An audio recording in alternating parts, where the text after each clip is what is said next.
Palabra de Dios, Éxodo 30, versículos 17 al 21. Vamos a leerlo guiado. El último versículo, leámoslo juntos. Habló más Jehová a Moisés diciendo: harás también una fuente de bronce con su base de bronce para lavar, la colocarás entre el tabernáculo de reunión y el altar, y pondrás en ella agua. Y de ella se lavarán a Aarón y sus hijos las manos y los pies. Cuando entren en el tabernáculo de reunión, se lavarán con agua para que no mueran. Y cuando se acerquen al altar para ministrar, para quemar la ofrenda encendida para Jehová, todos juntos, se lavarán las manos y los pies para que no mueran, y lo tendrán por estatuto perpetuo, y él, su descendencia, por sus generaciones. Amén. Vamos a orar. Padre Dios, muchas gracias por tu amor y por tu misericordia. Nosotros somos para nada merecedores de tu gracia, de tu amor, de esa misericordia que tú tienes para nosotros. Y sin embargo tú nos permites hoy estar aquí y por eso estamos agradecidos. En este siervo tuyo derrama el aceite, el conocimiento, la sabiduría, el poder de tu palabra, que no sean mis palabras sino tus palabras. Y que realmente esta palabra de hoy conmueva nuestros corazones y nos lleve al arrepentimiento y que nos permita realmente vivir de manera diferente. Oramos en el nombre de Jesús. La de prédica de hoy se llama El Tabernáculo. ¿Qué dice aquí? ¿Se ha visto usted en el espejo? ¿Se ha visto en el espejo? Listo. Hoy traje esto para hacer un poco más gráfico. Hoy vamos a hacer un poco más gráficos y ilustrativos para que ustedes puedan entender cositas. Bueno, ¿esto cómo se llama? Un arco, y esto sería la flecha. Este sería mi objetivo, ¿cierto? Entonces, el objetivo es que yo le pegue al vaso, ¿cierto? Pero así sería muy fácil. Entonces quisiera que alguien, de pronto, yo le pregunto: ¿ustedes tienen fe que yo le puedo pegar al vaso? Sí, entonces, levante la mano el que cree. Bueno, entonces, ¿quién puede salir acá y sostener el vaso?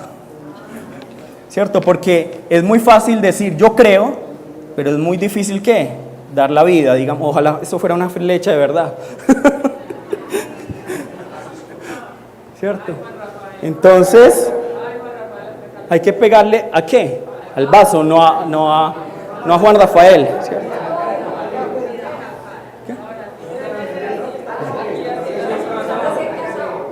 Estar recién casado, entonces.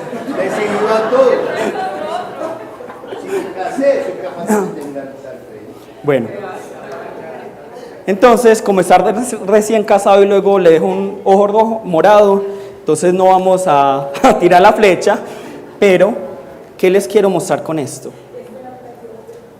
Luz Estela estaba como pidiendo que sí, yo veía eso. ¿Qué es el pecado? El pecado es esto, justamente, digamos que yo preparo el arco, tiro la flecha, ¿y dónde tiene que pegar? En el vaso. Ese es el objetivo, eso es lo que Dios quiere, el propósito. Pero cuando yo no le pego al vaso, sino que digamos le pego en la cara a Juan Rafael, ¿qué es lo que ocurre? Eso se llama pecado. Eso es el pecado. El pecado es no dar en el blanco. Digamos, si yo le hubiera dado al vaso, hubiera no cometido pecado, digámoslo así. Pero si yo le hubiera pegado en la nariz a Juan Rafael, ¿eso cómo se llamaría? Pecado, es no dar en el objetivo. Eso es el pecado. ¿Y cuál es nuestro objetivo? ¿Cuál es nuestro propósito en la vida? Nuestro propósito en la vida es adorar, glorificar a Dios. Tener esa relación con Dios es nuestro objetivo en nuestra vida, es nuestro propósito. Pero cuando nosotros no cumplimos ese propósito, ¿cómo lo podemos definir? Pecado. Pecado. Listo. Y la palabra es muy clara.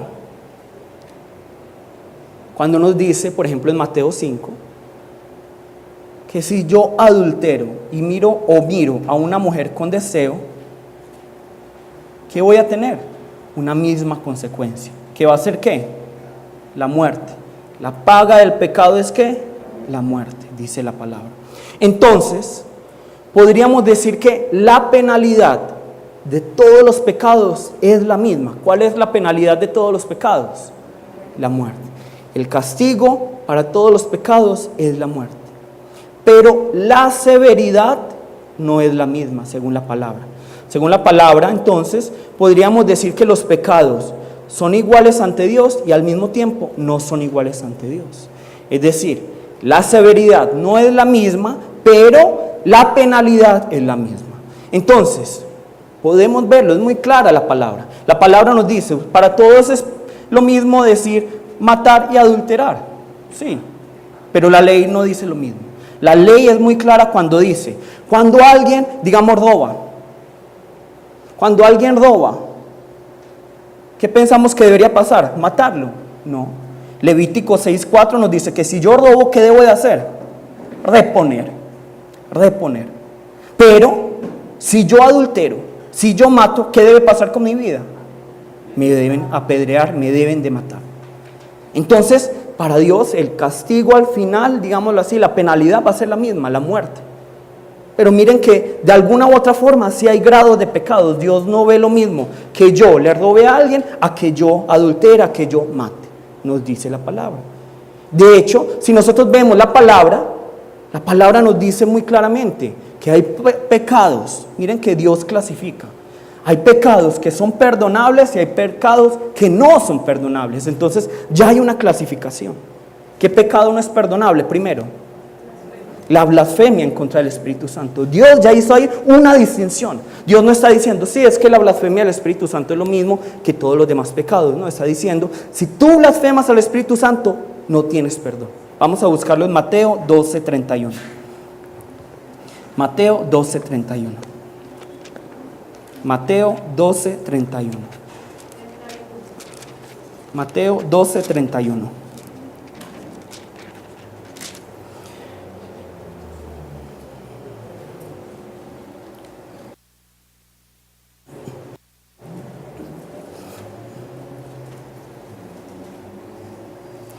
Entonces, miren lo que dice aquí.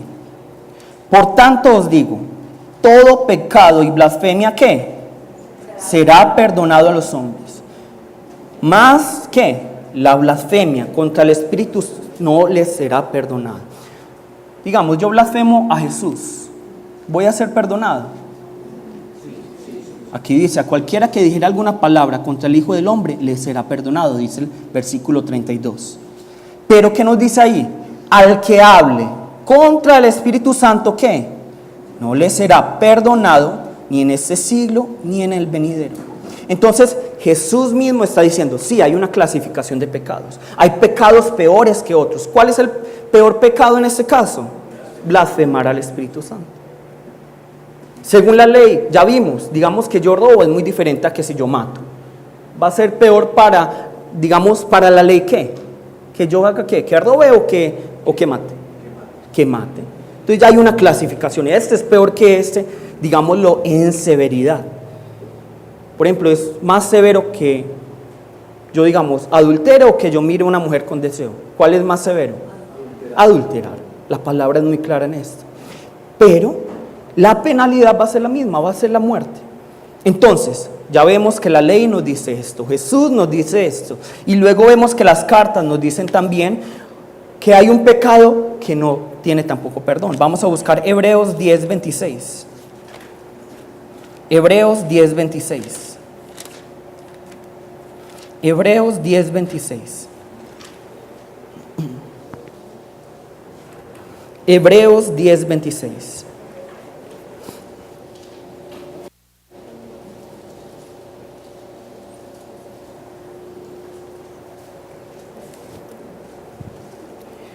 Hebreos 10:26.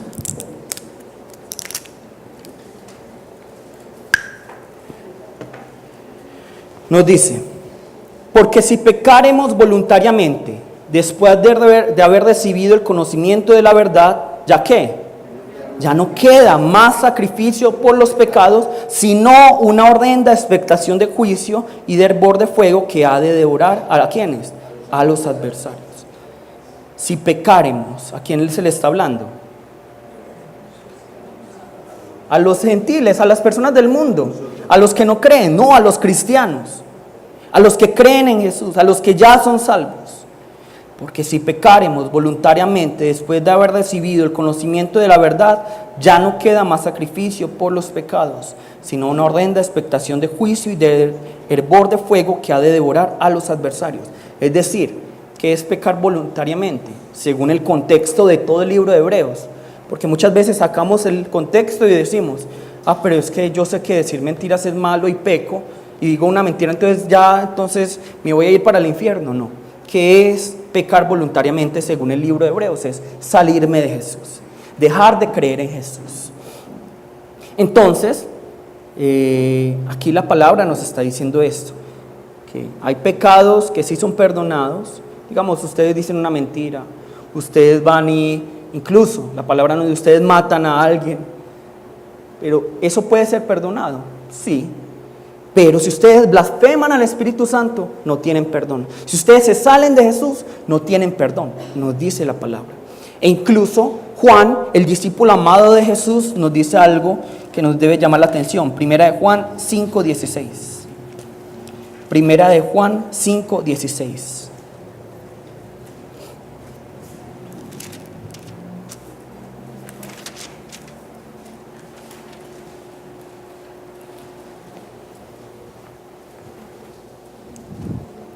Primera de Juan 5:16.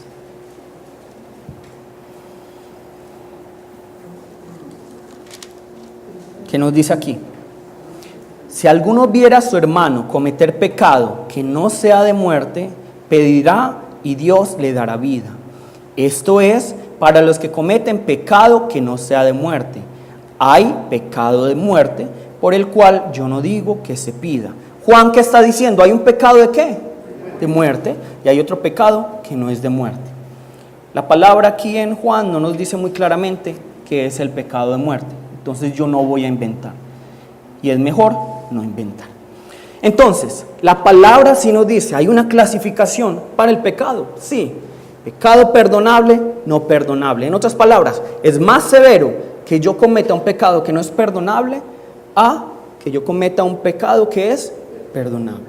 Pero las dos, digamos, si yo cometo un pecado imperdonable a un pecado perdonable, ¿cuál va a ser la conclusión de los dos tipos de pecado?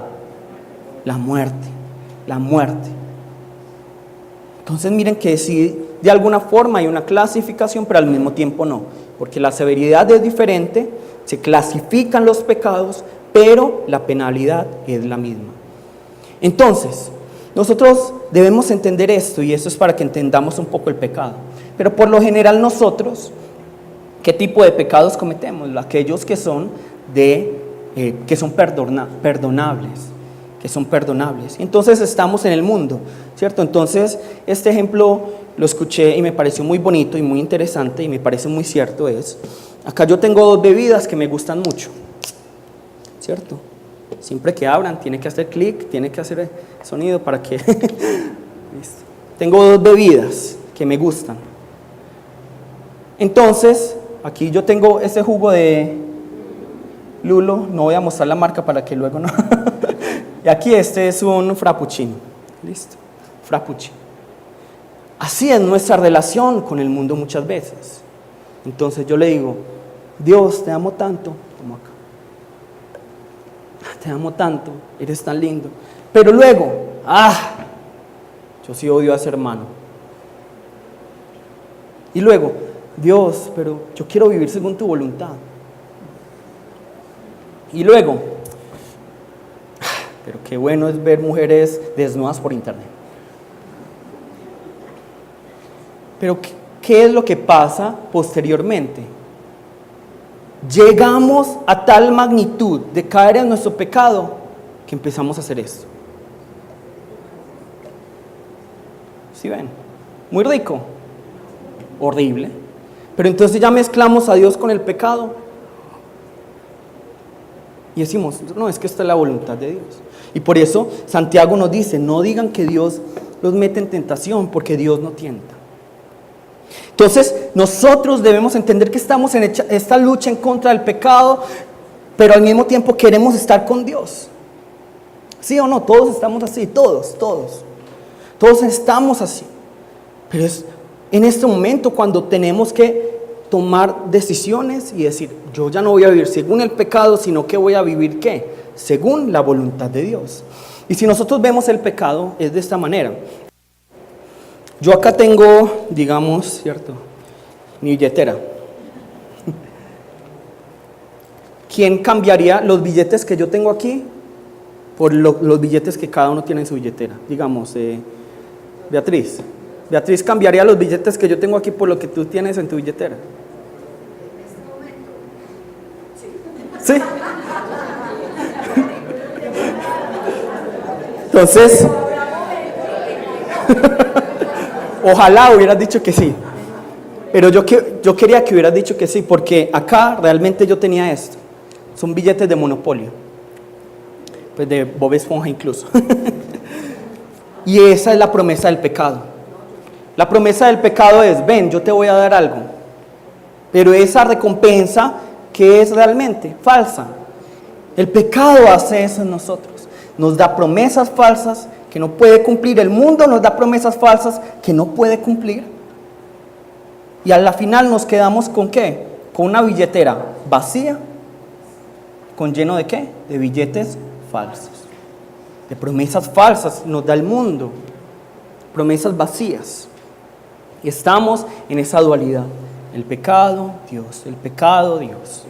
Pero es en este momento cuando nosotros tenemos que tomar una postura firme y decir, yo quiero vivir según la voluntad de Dios. Yo quiero vivir según lo que Dios me manda. Porque es que, ¿qué es el pecado? Es desobedecer el mandamiento de Dios. Entonces, nosotros vemos, por ejemplo, aquí, Jeremías 2:13, ¿qué nos dice? Jeremías 2:13.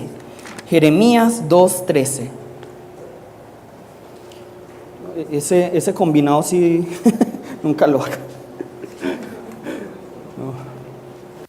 Jeremías 2:13.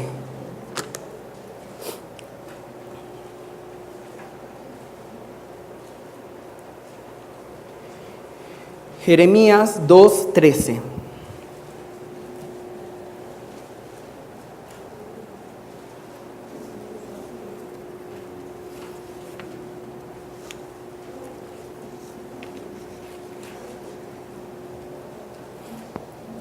Nos dice esto.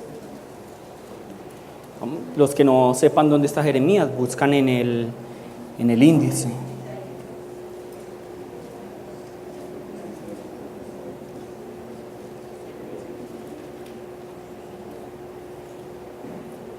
Jeremías 2:13 nos dice, porque dos males ha hecho mi pueblo.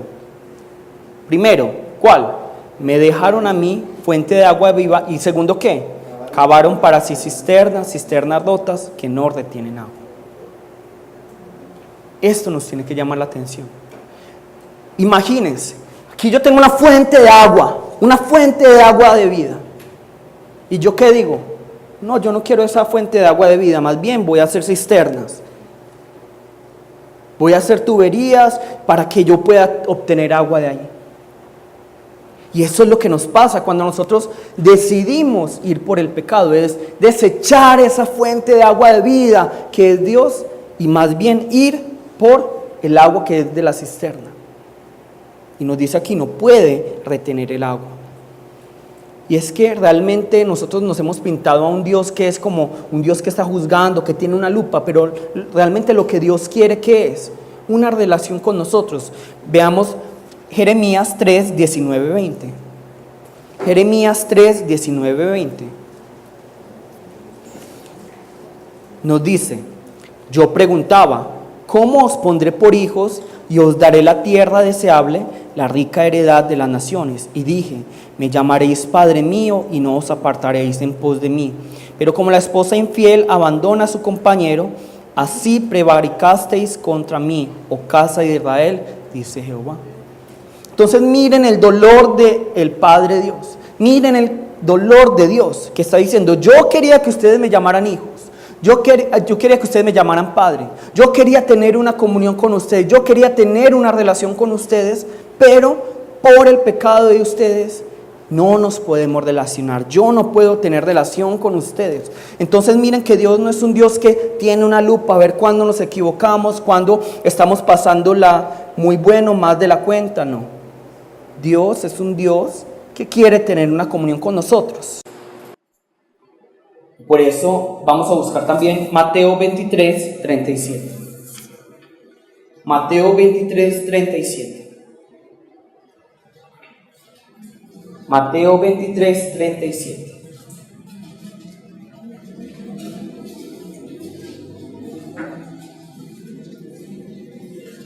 Mateo 23, 37.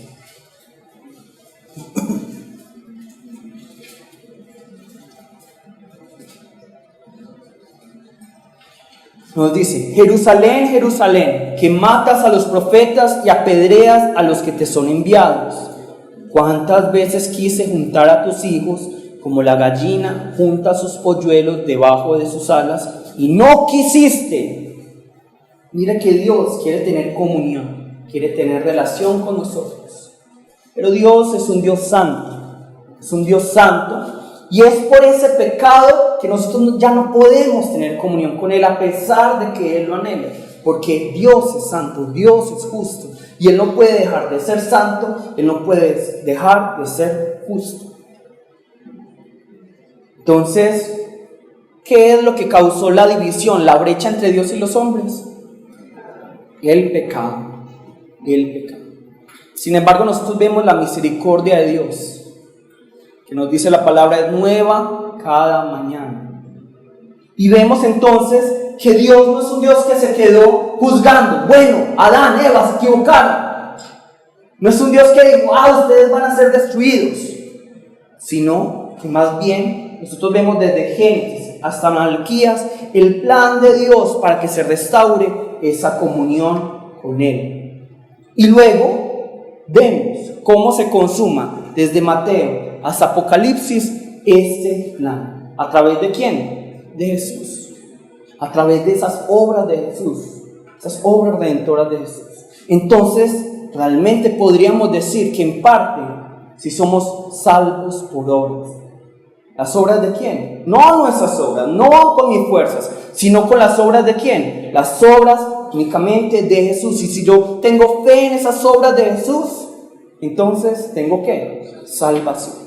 Pero como nos dice Hebreos 10, si yo dejo de creer en esas obras, si yo dejo a Jesucristo, entonces yo ya me aparto de Él. ¿Y qué va a venir sobre mí? El juicio, la condenación. Se le está hablando en Hebreos a los cristianos, no a los gentiles, no a las personas que creían que eran cristianos y no lo son. Eran cristianos, creyentes. Entonces, de alguna u otra manera, la palabra sí nos confirma en Hebreos, aunque en otras partes de pronto va a cambiar un poco, que la salvación en ese caso sí se perdería si yo dejo a Jesús. Si yo dejo a Jesús. Entonces, ¿qué nos dice 1 Juan 4:19? Nos dice, y yo se los voy a leer: nosotros le amamos a Él. ¿Pero por qué? Porque Él nos amó primero, y eso es lo que Dios hizo. Dios nos alcanzó primero, Dios nos amó primero. Y por eso es tan maravilloso 1 Juan 4:19. Por eso es tan maravilloso que nosotros experimentemos este amor y que estudiemos el tabernáculo como lo vamos a ver hoy. Porque el tabernáculo nos está diciendo algo. ¿La entrada quién es? Jesús. ¿El altar de bronce qué es? La cruz. Pero antes de que hubiera un arrepentimiento, antes de que hubiera un cambio, ¿qué fue primero? Jesús. ¿Qué fue primero? La cruz. Ni siquiera fuimos primero nosotros. ¿Fue quién primero? Dios. Fue primero Jesús. Y por eso es interesante, y se los quería decir luego, pero si nosotros vemos el incensario, ¿qué significa el incensario? Las oraciones de los santos. ¿Con qué se prende el incensario? ¿Con qué fuego? ¿Fuego de dónde? ¿De qué? No. Del candelabro. ¿De dónde viene el fuego para el incensario? No, el Espíritu Santo no dice, préndete, te apagaste, préndete. ¿De dónde viene? Del altar del sacrificio. Imagínense, es que yo no vengo con mis acciones delante de Dios, sino que cojo fuego del altar de sacrificio, con eso prendo el incensario. Es decir, no es por mis obras. La respuesta a mi oración, que la oración llega al Señor, no es por mis obras, sino que fue por ese sacrificio de ¿quién? De Cristo Jesús. Entonces nosotros ya no somos salvos, como decía la ley, por nuestras obras, sino salvos por las obras de Jesús únicamente. Entonces por eso les digo, somos salvos por fe y por obras. ¿Las obras de quién? De Jesús, de nuestro reino, y la fe de nosotros en esas obras. Pero esa salvación que tenemos, entiendan esta palabra, no está del todo completa. Somos libres del pecado. En ese momento somos salvos, éramos salvos por lo que hizo Jesús, pero todavía nos falta alcanzar esa salvación. Lo dice muy bien la palabra, nos falta alcanzar la salvación. No somos del todo salvos en este momento. Porque aquí Romanos 7:24 nos dice, miserable de mí, ¿quién me librará de este cuerpo de muerte? ¿Cuándo seremos completamente salvos? Cuando ya llegue ese reino de los cielos a cada uno de nosotros. Cuando ya llegue el reino de los cielos seremos completamente salvos. Entonces somos salvos ya, pero todavía no. Pero todavía no. Entonces, nosotros debemos entender la magnitud de las obras de Cristo, y para entenderlo debemos entender muy bien el tabernáculo. Porque el tabernáculo es la representación de la obra de Cristo, es la representación del cielo y es la representación de nuestra vida de fe. Entonces, otra vez, primero tengo la entrada. ¿Que quién es? ¿Qué es lo primero que encuentro? ¿Y cómo llama este espacio? El atrio. Luego, ¿qué encuentro primero? El altar de bronce. Luego camino un poco, ¿qué encuentro? Fuente de agua. Luego encuentro el verdadero santuario, el tabernáculo. Y lo primero que veo es ¿qué? Un velo. Abro el velo, paso por el velo, ¿qué encuentro? La mesa del pan de la proposición, candelabro, el incensario, según donde leamos. Y luego, ¿qué voy a encontrar? Otro velo. Y luego, ¿ya estoy en qué lugar? El lugar santísimo, el de atrás, ¿cuál era? ¿Y qué encuentro en el lugar santísimo? El arca del pan. Entonces, ¿la entrada quién es? Es Jesús. Luego tengo este altar de bronce, que es ¿quién? La cruz, ese sacrificio de Jesús. Es entonces hasta aquí que nosotros podríamos hablar de una ¿qué? Justificación. Una justificación que no es por nosotros, no es por nuestras obras, no es por nuestras fuerzas, sino únicamente por la obra redentora de nuestro Señor Jesucristo. Es Dios el que nos permite entrar. Dios pudo haber hecho que el tabernáculo no tuviera una entrada, pero sí nos dio una entrada, que es ¿quién? Jesús, porque Dios quiere relacionarse con nosotros. Luego encontramos este altar de bronce para que podamos tener un encuentro con Él, y hasta aquí podríamos hablar de una ¿qué? Justificación. Pero ¿qué pasa si yo justificado, digámoslo así, entro al tabernáculo directamente? ¿Qué pasa? Yo entregué sacrificio, soy justificado, ya puse mi mano, pasaron mis pecados allí, paso directamente al tabernáculo. ¿Qué me va a pasar? Voy a morir. Miren lo que nos dice, volvamos a Éxodo, a lo que leímos hoy, Éxodo 30.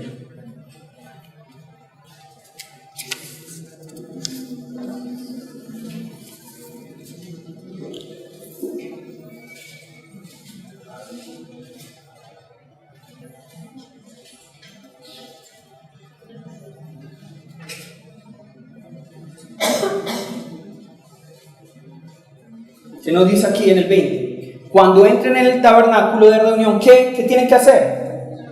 se lavarán con agua para que no mueran. Se lavarán. Entonces yo, a pesar de haber entrado por la puerta, a pesar de haber entregado el sacrificio en la cruz Jesús, si yo entro directamente al tabernáculo, ¿qué me va a pasar? Voy a morir. Voy a morir. Entonces, ahí es donde entra, digamos, el segundo elemento que nosotros vamos a encontrar, el elemento que está entre el altar de bronce y ese tabernáculo, ese lugar santo, que es ¿qué? La fuente de bronce.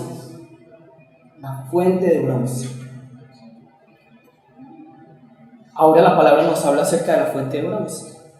La palabra nos dice que ¿cuál era la función de la fuente de bronce? Que los sacerdotes, porque ahí ya no pueden entrar los gentiles, los judíos ya no pueden, ya nadie puede entrar ahí, solo los sacerdotes. ¿Cuál es la función? Que se laven las manos y los pies. Nadie más puede hacerlo, solo los sacerdotes. Nosotros somos llamados sacerdocio, ¿cierto? Ahora la palabra no nos dice las medidas, no nos dice cuánto de ancho, cuánto de largo, cuánto de alto, no nos dice nada de esto. ¿Listo? Sí nos dice una cosa muy interesante y es el material. Vamos a ver la imagen de la fuente de bronce para que... Vamos a ver en la parte superior la fuente, ¿cierto? Y abajo vamos a encontrar la base. Como la palabra no describe tan claramente, digamos, esta fuente de bronce, esta es la imagen, el imaginario que la mayoría de la gente tiene. Entonces, arriba tenemos la fuente y abajo tenemos la base. Y la gente, los teólogos piensan que en la parte de arriba había agua para limpiarse las manos y en la parte inferior también había agua para limpiarse ¿qué? Los pies. ¿Listo? Pasemos de perspectiva. Bueno, ¿cuál es el material? ¿De qué está compuesto esta fuente de bronce? ¿De qué? De bronce, ¿cierto? Vamos a buscar Éxodo 38:8. Éxodo 38:8.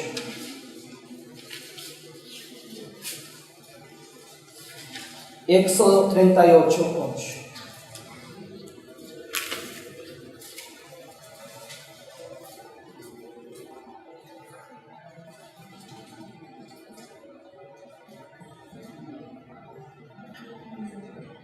También hizo la fuente de bronce y su base de bronce, de los espejos de las mujeres que velaban a la puerta del tabernáculo de reunión. Entonces, ¿la fuente está hecha de espejos o de bronce? Pero si aquí me dice de los espejos de las mujeres.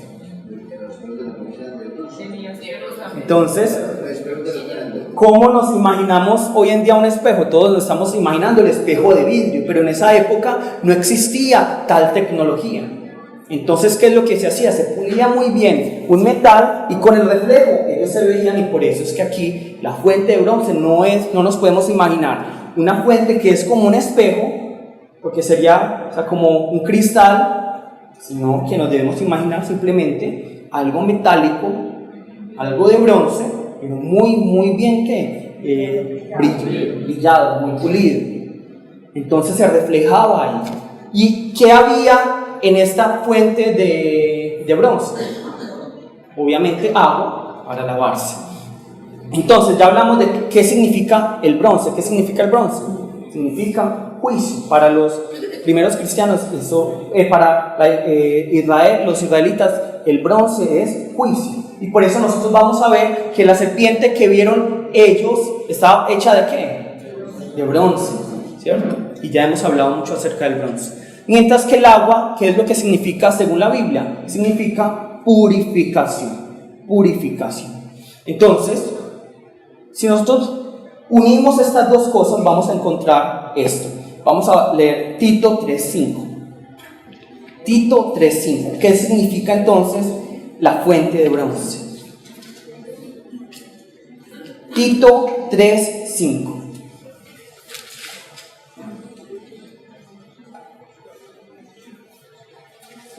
Si no saben dónde está, busquen el link y si no hay problema.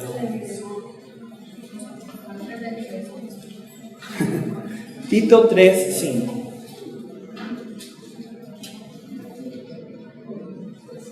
¿Qué nos dice aquí la palabra? Tito 3:5.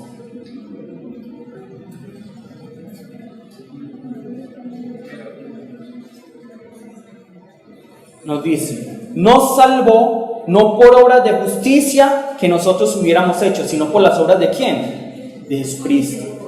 Sino por su misericordia, por el lavamiento de la regeneración y por la renovación en el Espíritu Santo. Entonces, si yo veo todo este altar de bronce, si yo veo el lago que está en el altar de bronce, ¿a qué se refiere? Se refiere a dos elementos: la palabra de Dios y el Espíritu Santo. Solo con la palabra de Dios y el Espíritu Santo yo puedo ser lavado, yo puedo ser limpiado. Entonces, nosotros vamos a ver aquí, vamos a buscar ahora Efesios 5, 25 al 27. Efesios 5, 25 al 27.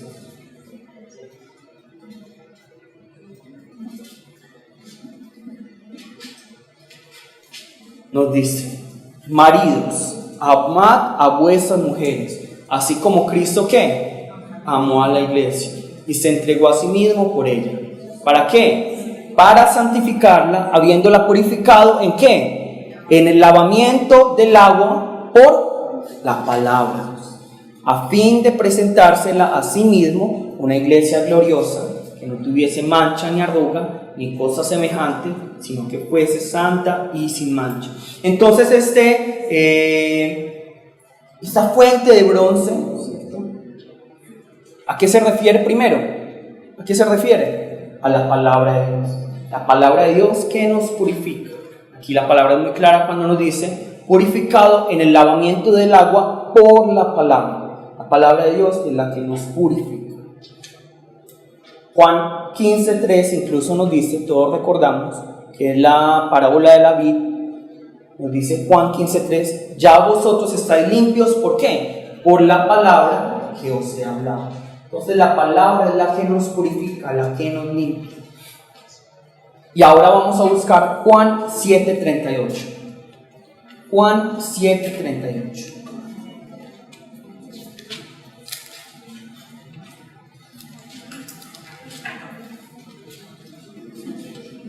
Juan 7:38.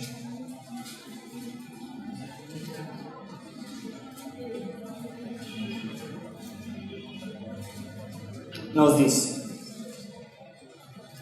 el que cree en mí, ya todo lo citamos. Juan 7:38. El que cree en mí, como dice la Escritura, de su interior ¿qué? Correrán ríos de agua viva. Esto dijo del Espíritu que habían de recibir los que creyesen en él. Entonces la palabra nos dice muy claramente que el Espíritu Santo es muy relacionado ¿con qué? Con el agua. Entonces una manifestación, cuando nosotros vemos la palabra y vemos agua, no siempre se está hablando acerca del Espíritu Santo. Entonces cuando vemos esta fuente de bronce, ¿a qué nos referimos? A estos dos elementos. ¿Cuáles son? La palabra de Dios y el Espíritu Santo. Entonces, nosotros tenemos que ver las características de esto, y es que cuando nosotros nos acercamos a este lavacro o fuente de bronce, ¿cierto? Vamos a ver el agua, y ¿qué es lo primero que vamos a ver? Nuestro reflejo. Vamos a ver nuestro rostro, vamos a vernos. Entonces, ¿yo qué debo de hacer? Ver y limpiar. Entonces la palabra hoy nos quiere decir esto: tenemos que examinarnos, tenemos que evaluarnos para ver dónde hay pecado, limpiarnos el pecado. Cada uno tiene que limpiarse el pecado. Y es ahí donde nosotros ya pasamos de la justificación a la ¿qué? Santificación, a través del Espíritu Santo y a través de la palabra. ¿Qué es la santificación? Es ser purificado, es ser limpiado.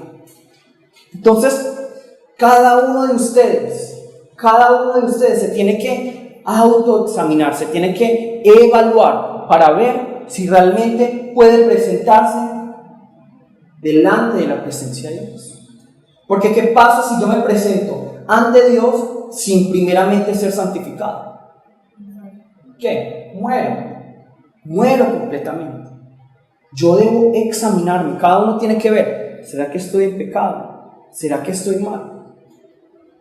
¿Será que todavía tengo pecados por los cuales arrepentirme? ¿Será que todavía tengo, digamos, rabia? ¿Será que todavía tengo ira? ¿Será que me falta alguien por perdonar? ¿Será que de pronto estoy en idolatría? ¿Será que de pronto estoy en adulterio? ¿Será que de pronto estoy en herejía? ¿Será que estoy en brujería? ¿En adivinación? Me debo ver ahí en la fuente. ¿Y qué debo de hacer yo? Lavar ese pecado. Cada uno tiene que verse en el espejo. Y por eso vamos a buscar en este momento la palabra que nos dice aquí Juan 13. Juan 13.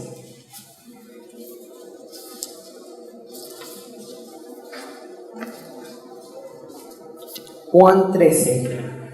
Juan 13, del 1 al 20.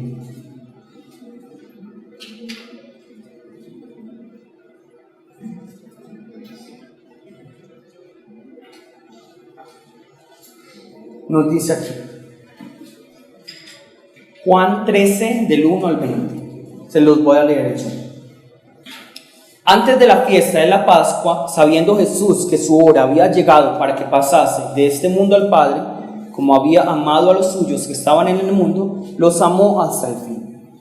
Y cuando cenaban, como el diablo ya había puesto en el corazón de Judas Iscariote, hijo de Simón, que le entregase, sabiendo Jesús que el Padre le había dado todas las cosas en las manos y que había salido de Dios y a Dios iba, se levantó de la cena y se quitó su manto y tomando una toalla se la ciñó.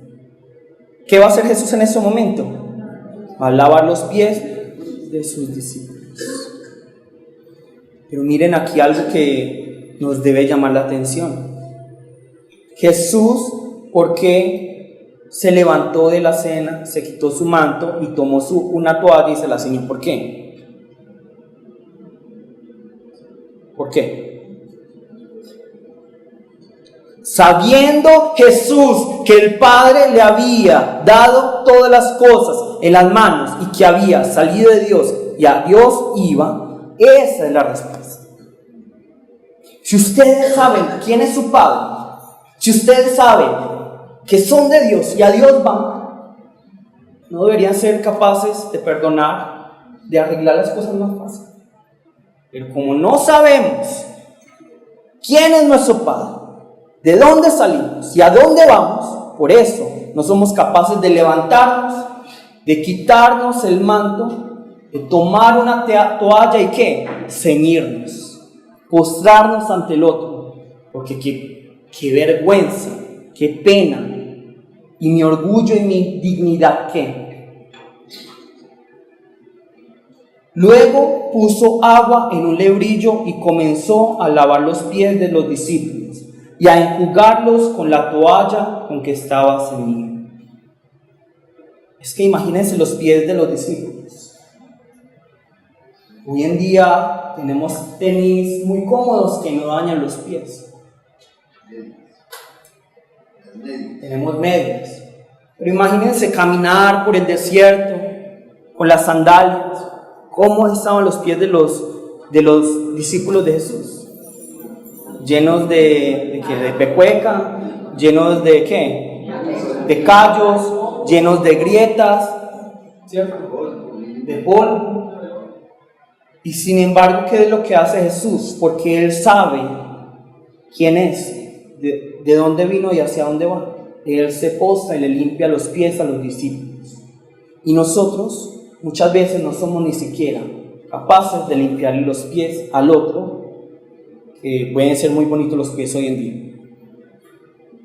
Entonces vino a Simón Pedro y Pedro le dijo: Señor, ¿tú me lavas los pies? Respondió Jesús y le dijo: lo que yo hago tú no lo comprendes ahora, mas lo entenderás después.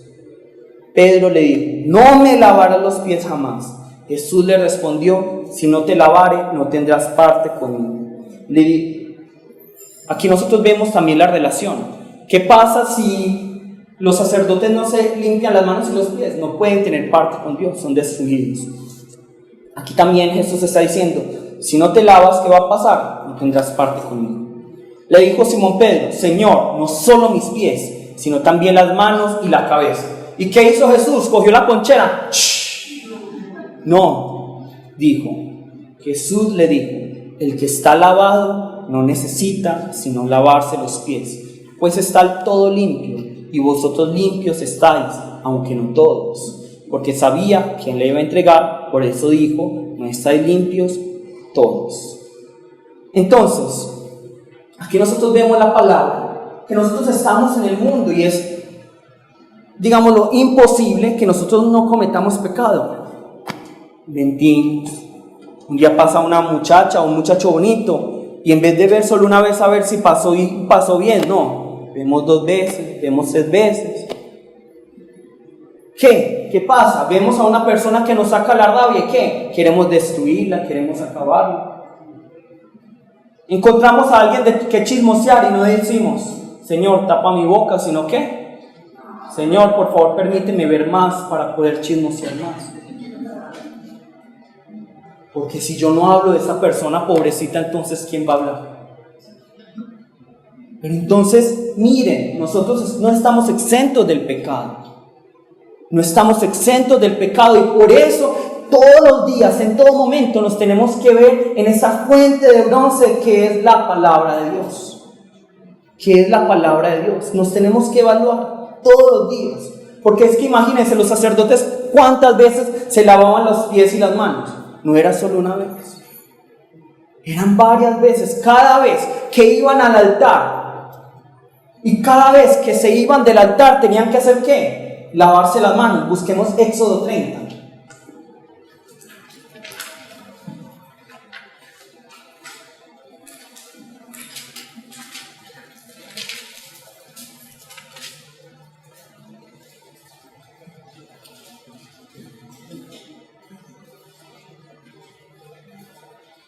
Miren lo que nos dice aquí. Digamos, cuando entren en el tabernáculo de reunión, ¿qué tienen que hacer? Éxodo 20. Éxodo 20. 30-20. Si están poniendo atención. Éxodo 30-20. Cuando entren en el tabernáculo de reunión, ¿cuál es el tabernáculo de reunión? Donde está el lugar santo y el lugar santísimo. ¿Se lavarán con qué? Con agua, para que no mueran. Pero también, ¿cuándo se tienen que lavar? Cuando se acerquen al altar para ministrar, para quemar la ofrenda encendida para Jehová. Imagínense cómo estaban ellos todos los días, lavándose las manos y los pies. Yo creo que los dedos ya los deben tener arrugaditos, de tanto lavarse las manos y los pies. Sí, entonces nosotros cada cuánto nos tenemos que examinar en todo momento, todo el día nos tenemos que evaluar con este espejo que es ¿qué? La palabra de Dios. Vamos a buscar Santiago 1:23. Santiago 1:23.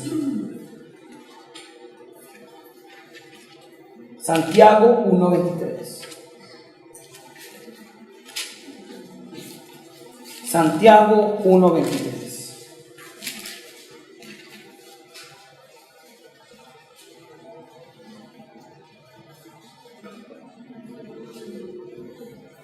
Santiago 1:23. Porque si alguno es oidor de la palabra, pero no hacedor de ella, es semejante ¿a quién? Al hombre que considera en un espejo su rostro natural, ¿cierto? Porque él se considera a sí mismo y se va y luego olvida cómo era. Nos dice el 24. Entonces, la palabra es nuestro espejo. Cuando las mujeres se ven en el espejo y se ven despelucadas, ¿qué es lo primero que hacen? Voltearse y olvidarse que están despelucadas. No, se organizan. Se organizan los hombres, la corbata. De la misma manera, cuando yo me enfrento a la palabra, ¿qué es lo que debo de hacer? Examinarme, ver si estoy organizado. Y si tengo algo malo, ¿qué debo de hacer? ¿Condenarme? Simplemente Lávense las manos y lávense los pies. Lávense las manos y lávense los pies, como nos dice aquí la palabra. Y por eso Jesús le dice a Pedro: Pedro, tú no tienes necesidad de que yo te lave todo. ¿Por qué?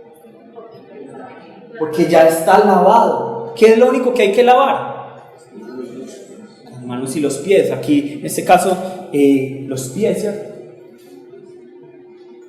De la misma manera, todos nosotros, mientras andamos en este mundo, estamos andando en un asfalto ¿de qué? De pecado. Y es inevitable que nos ensuciemos los pies.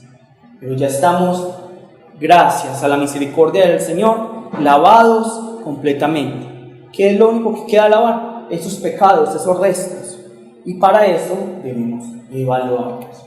Entonces la invitación no es por, primero, hay que dejar el pecado. Sí, hay que dejarlo. Pero segundo, también confíen en esa misericordia del Señor, en esa gracia del Señor. Evalúense con la palabra. Y si ven que se están equivocando, ¿qué deben de hacer? Lavarse ya. Lavarse ya. Pero hay que lavarse bien, ¿cierto? Hay que lavarse bien. Hay que examinarse bien.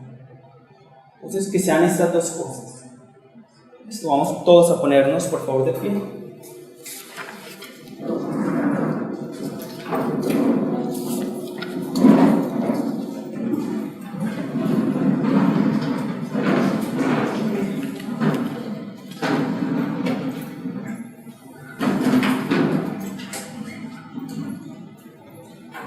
Vamos todos a llamar el nombre de nuestro Señor y vamos a orar en arrepentimiento. Vamos a pedirle al Señor que nos perdone, porque todos hemos cometido pecado de alguna u otra manera. La palabra nos dice que debemos amar al prójimo. Pero si, digamos, yo no tengo relación con el prójimo, ¿le estoy amando? Si yo no tengo, digamos, interés por el prójimo, ¿le estoy amando? No puedo decir que le estoy amando. En la iglesia nosotros vemos mucho ¿qué? Desinterés por el otro. Entonces, ¿qué pecado estamos cometiendo? El no amar al hermano. Porque la palabra dice, el mandamiento es: amen al hermano. El desinterés, de que ustedes chismoseen del hermano, de que ustedes critiquen al hermano, el hecho de que ustedes no perdonen a su hermano. ¿Qué significa todo eso? Que no hay amor. Y si no hay amor por el hermano, estamos violando toda la ley. Toda la ley. Entonces, por favor, evalúense. Vamos a llamar el nombre de nuestro Señor y vamos a pedirle perdón a nuestro Señor. ¡Jesús!